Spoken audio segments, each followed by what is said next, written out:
मागं पोलीस.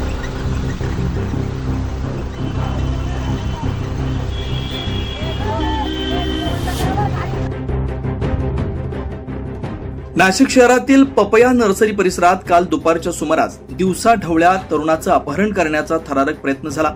4 ते 5 जणांनी तरुणावर हल्ला करून जबरदस्तीनं चारचाकीत बसवून नेलं. मात्र संधी मिळताच तरुणाने पळ काढून जीव वाचवला. 24 वर्ष तेजस घाटगे हा काल दुपारी आपल्या मित्राला भेटण्यासाठी हिंद सोसायटी परिसरात आला असताना ही घटना घडली. गिरीश शिंगोटे आणि त्याचे साथीदार कारमधून आले.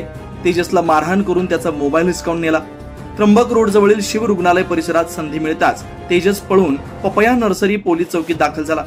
त्याच्या तक्रारीनुसार गिरीश शिंगोटे, अक्षय पवार, शैलेश कुवर व इतरांविरोधात अपहरणाचा गुन्हा दाखल करण्यात आला. या घटनेचे काही व्हिडिओ नागरिकांनी रेकॉर्ड केले. त्यावरून पुढील तपास सुरू आहे. दिवसा ढवळ्या घडलेल्या या अपहरण प्रकारामुळे परिसरात भीतीचं वातावरण निर्माण झालंय. त्यामुळे आता पर्यटनासाठी ओळख असलेले नाशिक हे असुरक्षित बनत चाललंय की काय असा प्रश्न निर्माण होतोय. 9 न्यूज महाराष्ट्रासाठी प्रतिनिधी ज्ञानेश्वर आंधळे, नाशिक.